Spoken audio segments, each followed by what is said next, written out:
Hey, Eric. Hey, John. How you doing tonight? I'm doing well, doing well. I That's good. finished the painting process. Done. Done. Almost.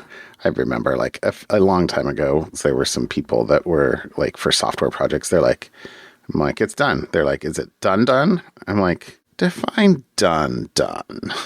Yeah.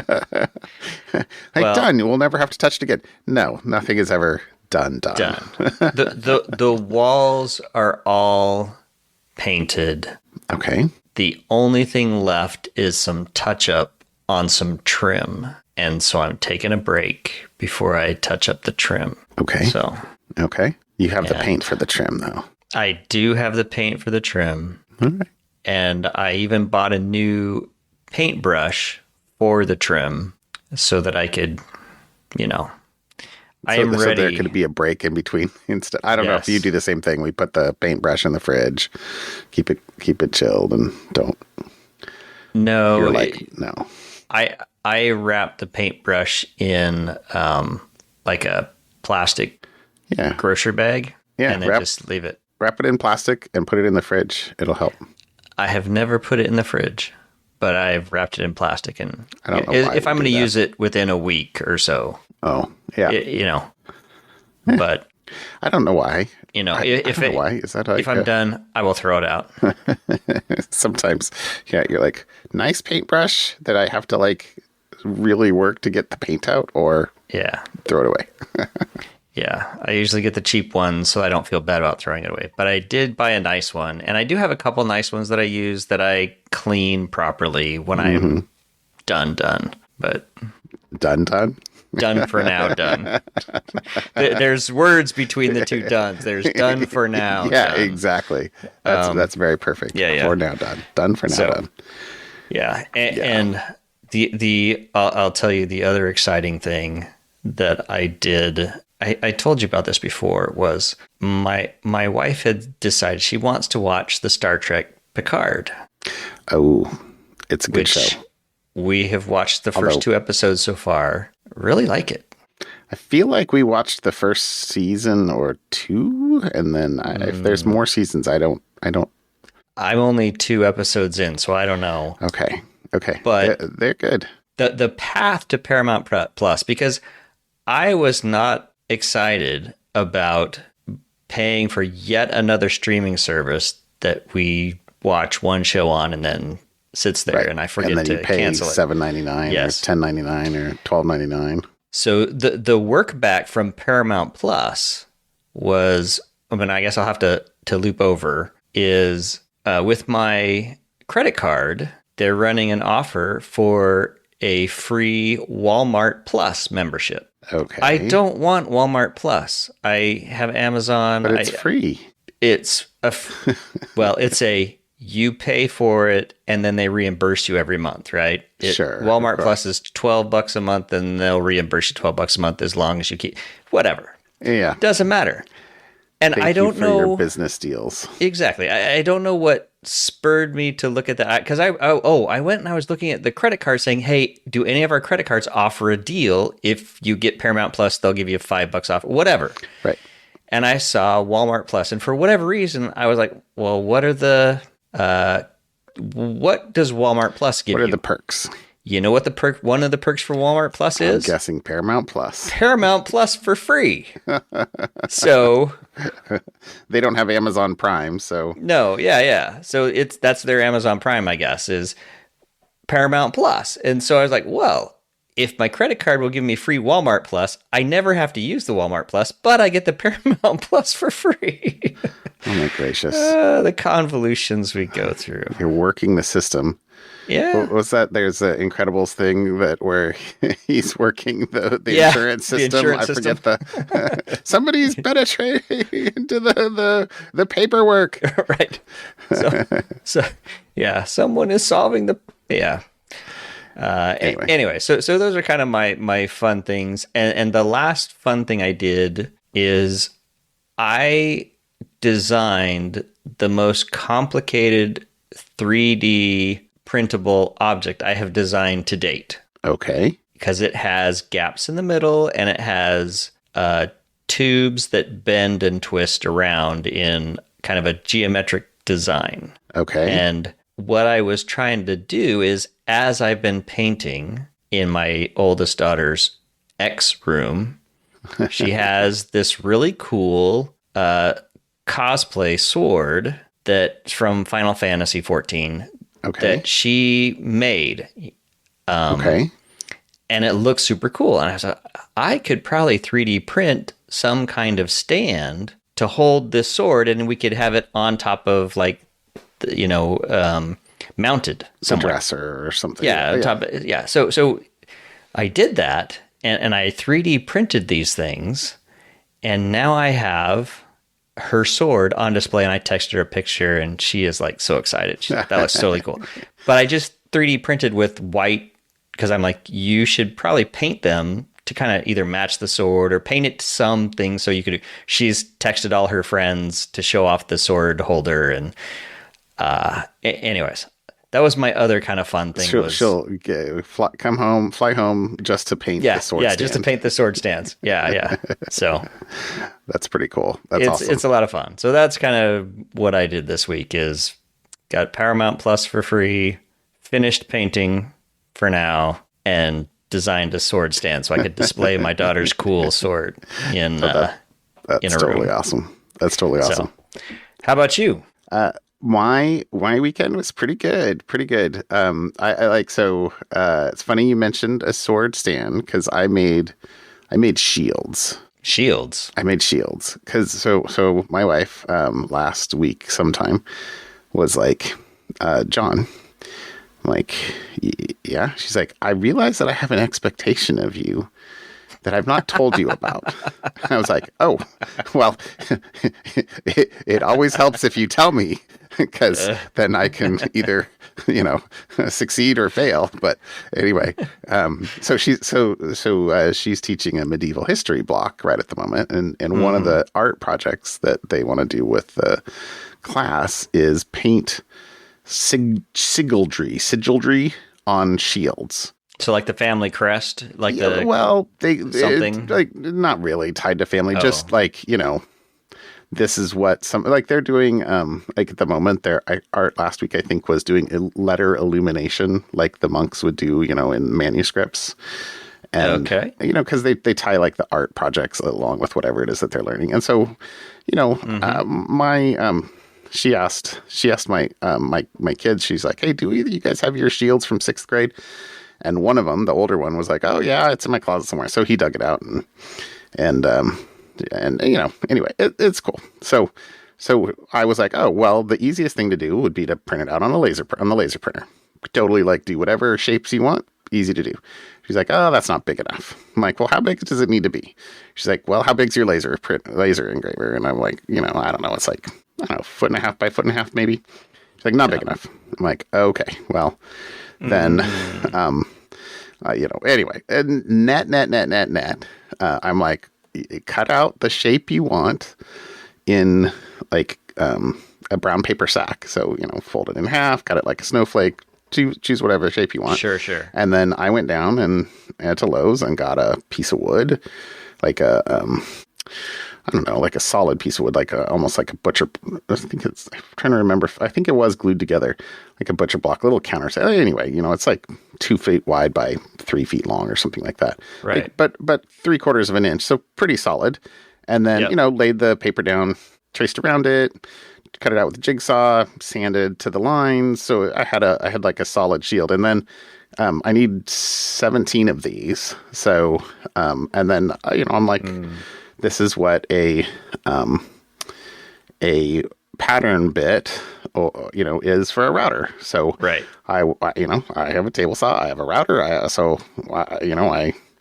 cut it, went down, got a whole bunch of hardboard. Although for some reason, like the 1/4 inch hardboard that had, like it's almost like a sticker on it or something like that. It's like for siding or something like that, was actually cheaper than like the 1/8 inch, like just regular hardboard. Anyway, whatever.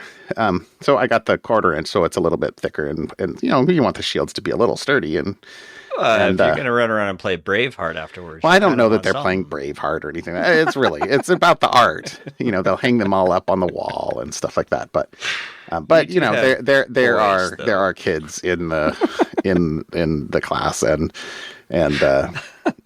I will say, like, for a business math, which was a couple of blocks ago, they each had to do like their own business, and one of the I think a couple of the kids in the class, actually, their business was they went and got a whole bunch of bed slats and sanding paper and made swords that, like wooden swords. Okay. And they sold out. Like, they know their audience, because like they had to get a loan. They had to do the whatever it was, figure out how much they needed money wise, and they didn't need much money because they just used scrap and human effort. Anyway, that's pretty funny. So I'm sure there might be some sword and shield stuff going at some point here, but regardless, the funny thing that was, though, so I cut one up, so I don't know if the router bits that are flat but have a roller bearing on them. So the reason I did a pattern on a fairly thick piece of wood is because then I could kind of clamp the hardboard on top of that and then run around it with with the roller and flush trim bit. So I did one, take it in, like, this is the first one off the assembly line. Is this what we want? Is good, etc. And then I was like, I bet I could do like 3 at a time. Reader, you could not do 3 at a time. So another trip to Lowe's. No, it wasn't that bad. And I did have some spare. But I was like, okay, well, that's not working. So then I'm like, 2 at a. So I took one off, and I'm like, but can I do it with 2? Because I have to match it back up anyway. No, 2 at a time was also too much. I mean, I'm using this DeWalt battery powered handheld router. So so it wasn't a problem with it was a problem with the tool, not with the process. Oh, yeah. I mean, if you had a powered tool as opposed to a battery, it's not like I don't have a router table, but that would have been harder in a couple of ways. Anyway, doesn't matter. Okay, the point of it is that by the end of Saturday, I was covered in sawdust, because let me tell you, I mean, what is hardboard? Hardboard is basically like compressed sawdust, right? Let me tell you. Yeah. And so anyway, but I had 18 shields, all nicely, trimmed and sanded, and so there you go. I was like, swords and shields. There we go, swords and shields. Nice. And then Sunday, was my son's 3rd symphony concert, downtown Portland, and nice. It was really awesome. They did such a good job. Oh my gosh, they're so talented, and I love it. So I feel really privileged how much live music we get to listen to. And they had a professional pianist that they were playing Rachmaninoff piece to, like, piano concerto. And oh my gosh, the pianist was amazing. But I forget his name. Sorry. But he's somebody, actually, he's from the Pacific Northwest, and he evidently does a whole bunch of concerts around here where he takes, like, his 9-foot grand piano out in the woods, and you evidently, they are all booked up and it's hard to get tickets to, but you can go out and have kind of like almost silent concerts or something like that, where everybody has headphones, so you're hearing him play, but you can go for a hike and, like, lay on the grass and basically have a picnic or whatever else while you're actually at the concert. And it's kind of a evidently it's a thing. I'll have to look into it. Anyway, it was really cool. The problem, though, was that leading up to the concert, like Thursday night, Friday night, Saturday night, 2.5-hour concerts in East Portland, or 2.5-hour practices in East Portland. And then the night of the concert, the concert's at 7:30. They had a 3:30 call time because they basically did a full run through in the theater auditorium. It was at the Newmark downtown. Yeah. And so I actually literally ran, because he had a break from like 6 to 7. And so I actually ran him downtown, dropped him off, and then came home and picked up the rest of the family, had like 15 or 20 minutes. And then we all hopped in the car and went downtown and had dinner with some friends who were also coming to the concert. And it was anyway, great Sunday night. So fun Saturday, great Sunday. Nice. It was a great weekend, but very busy weekend. I didn't feel like I had a lot of spare time, but all I did was try to figure out how to get free TV. And you're like traveling, driving a lot, driving. But anyway, it was fun. All right. Well, how about a topic? Speaking of Sundays. TikTok. Thelma and Louise are approaching the cliff. TikTok apparently plans to shut down their U.S. operations. For the app, I don't use TikTok. I am well aware of what TikTok is. I had kids on TikTok. At one point, I had a TikTok just so I could follow my kids. And anyways, but I don't anymore. So this doesn't necessarily affect me, but it's used by apparently 170 million Americans, which is a non-trivial number of the population. Oh, what's that? Almost half? What's the population of the U.S.? 400 million now? I have no idea. I'm guessing. But a lot of those people should be under the age of 7, though. You would wonder if, So how many of those 170 million are people's dogs' accounts? Yeah, that's right. Or, second or third. So it's probably not that many people, but still a non-insignificant number. Why the double negative? A significant number of Americans will maybe not get you. So this was a law that was signed in April last week that banned TikTok downloads. So Google and Apple will have to remove it from their stores if the Chinese parent ByteDance doesn't divest it to someone else. This has been going on for a long time. It's been like a year. Yeah. A long time.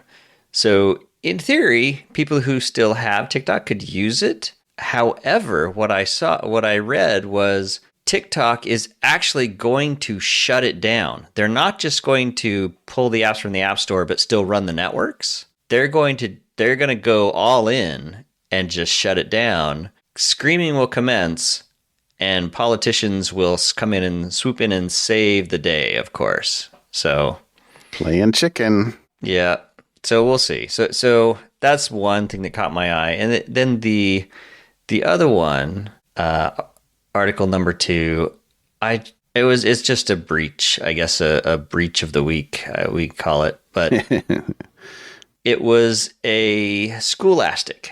So where you get your cool books from. I have read so many of those books to my kids when they were younger. Yeah, well, and they even did the Harry Potter books, the Hunger Games. Oh, I don't think I realized that. Yeah, so they've done a lot of very popular children's books. But I remember, anyways, so a hacker who goes by the moniker Parasocial has exfiltrated data from an employee portal, about 8 million, and includes names, email addresses, phone numbers, home addresses, and education contacts.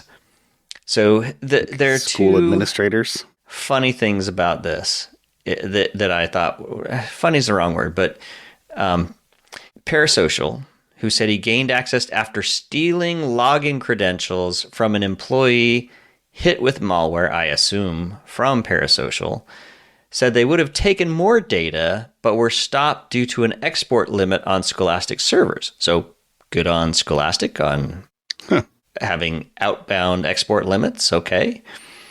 But the hacker also claims that they pilfered the data while bored and have no intention of making it public. So a bored hacker says, "Can I steal data from Scholastic?" AKA, they're a teenager. Who knows? Yeah. So there you go.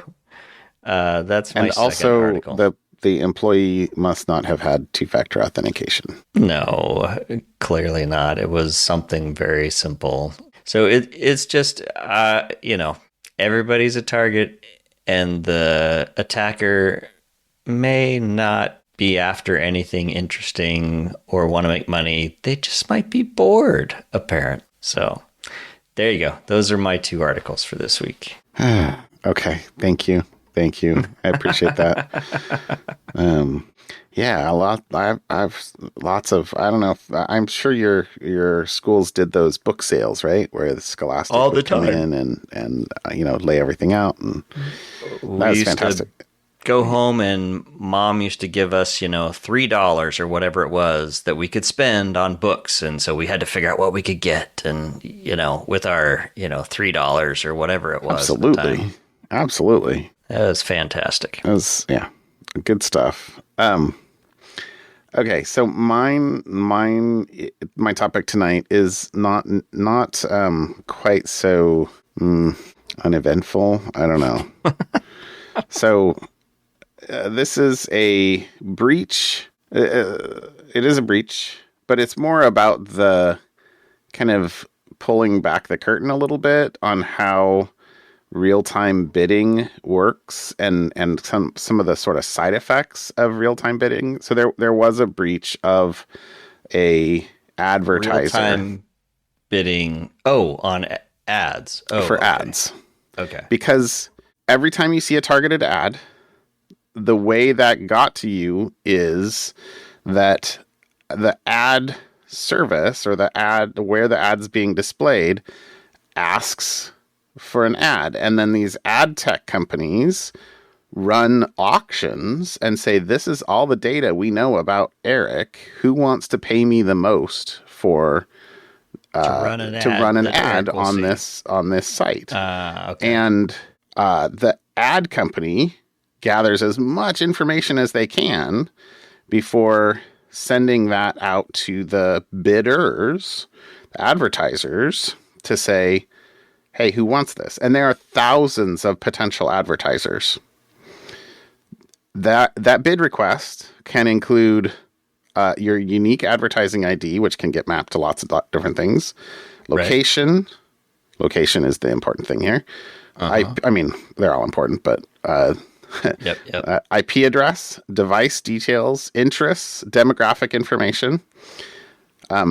In ad speak, evidently this is called the bid stream data and is easily linked to real people. Okay. Advertisers use the information that's in the bid request along with any data profiles they've got, and aggregating with other data brokers, etc., to decide whether to bid on the ad space. And then the advertisers who received that data are free to store it. So, of course they are. So the point is that when, and you don't really have an opportunity to decline to participate in this, but when you participate in a ad marketplace, your data is going to thousands of people, thousands of potential advertisers, who then store that data and then sell it downstream, right? I mean, and in fact, because they can lose the bid but still have your data. They don't even have to bother bidding.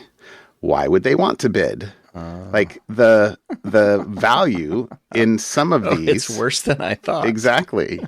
So in fact, one of the pieces of data I brought out is that the FTC, the Federal Trade Commission, recently did an enforcement action about, again, the first enforcement action related to real-time bidding against a company called Mobile Walla, specifically because they were participating in auction systems but not actually bidding, and only using it as a way to harvest the data for selling downstream.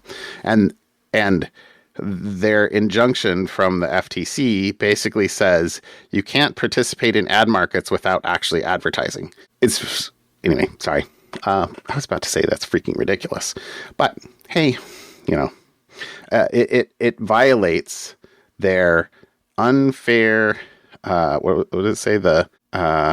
It violates the FTC's prohibition of unfair conduct. Okay. Yeah, but the sort of data that our Mobile Walla was collecting this data, and they collected it for, it says, over 1 billion people, not all of which was from RTB, but it says 60%, an estimated of 60% of which was sourced from RTB auctions, and then sold the data downstream for a range of, and this is a quote from the article, invasive purposes, including tracking union organizers, people at Black Lives Matter protests, compiling home addresses of healthcare employees for recruitment by competing employers, categorizing people into custom groups for employers such as pregnant women, Hispanic churchgoers, and members of the LGBTQ plus community. Anyway, so yeah, that's kind of the side thing. But the net of this whole system is like, they don't even have to participate in the bidding for the ads. They just want to like slurp the data.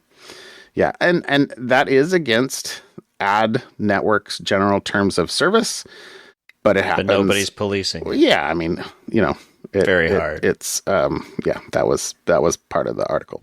The article I'm putting in here, by the way, is to, Electronic Frontier Foundation article. This is a very long article. I'm not saying everything about it, but I'll close with saying that at least on your mobile device, if you're either Android or iOS, you can at least go in and turn off your tracking identifier and disable apps from asking to track you. So in the more recent versions of iOS and Android, I think there was a requirement to do this, right? I mean, Google's not going to do this voluntarily.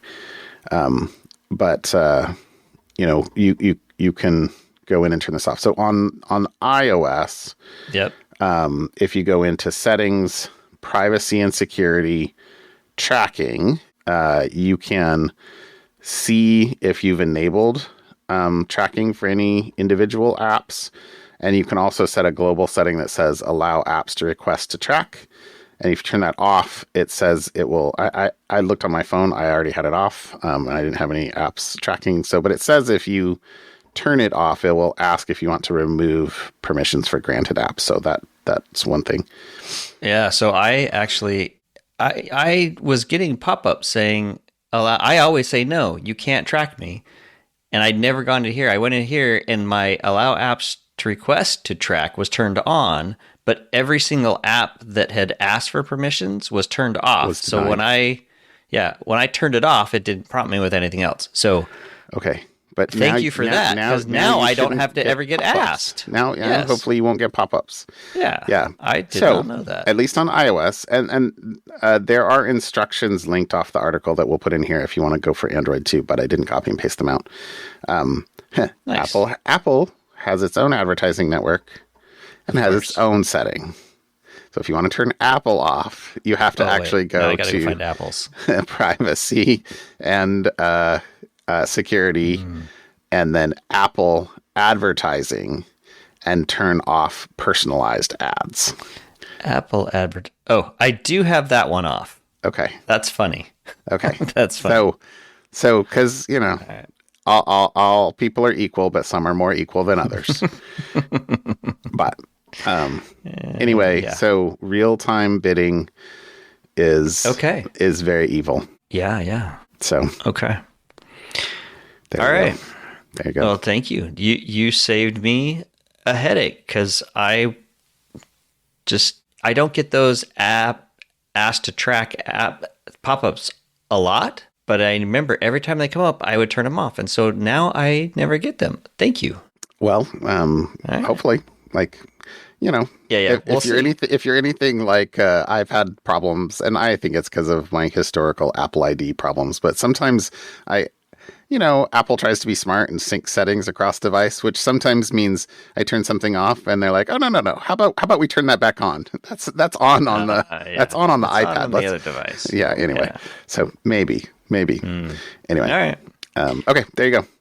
How about something fun? All right. So my something fun, I went back through our podcast history, we've talked about mammoths at least 4 times. Did that come up on the podcast last week? I think. Did it? Or was it just it?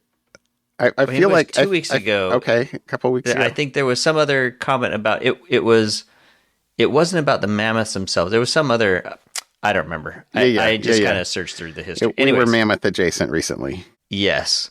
So this one is really, this is something fun follow up, because there was a company. So back in March of 24, so almost a year, 9 months ago, 8 months or 10 months ago, episode 326, 3D printer brick.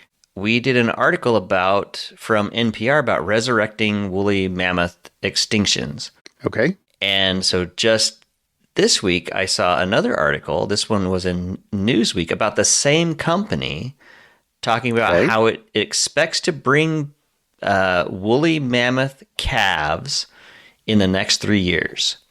And the breakthrough over the last 10 months has been the advent or the progress of an artificial womb, so that they can grow healthy embryos outside of a natural womb, making it possible for endangered species to be born safe and in a safe and controlled environment without the use of a surrogate. So one step closer to making dinosaurs. And my favorite quote. So Ian apparently, chaos there. Anyways, so within 3 years, we may have a 17,000-year-old extinct 17,000 years ago mammal back on the planet. I have to say, I mean, I'm creepy. It could be really cool. I also think that this is like Elon Musk sort of time frames here, because like at least the quote here is that within the next 2 years we'll see our first mammal born fully ex utero. Yeah. And then they're like, but we'll have woolly mammoth calves in 3 years. That basically means you're going to go straight from a mouse to a mammoth. I mean, I don't know. I don't know what the first mammal. It just says first mammal. Yeah. But I don't know if you're aware, but like most mammals have a gestation period that is not days. Yeah. I don't know what a mammoth's gestation is, but my recollection of an elephant is that it's quite long. Yeah, is it like 30 weeks? I mean, it's like almost 3 years or something like that, isn't it? Like 2.5 years? Google is your friend. So anyways, there's my something fun. I'm looking forward to episode 703, where we talk about the first woolly mammoths. That would be awesome. Google AI says the gestation period for mammoths was likely 22 months, similar to modern elephants. Okay. All right. So, real-time follow-up. There you go. All right. Anyway. There you go. That's my something fun. So, yeah. Goats are short. Cows are middle. Mammoths are evidently long. Okay.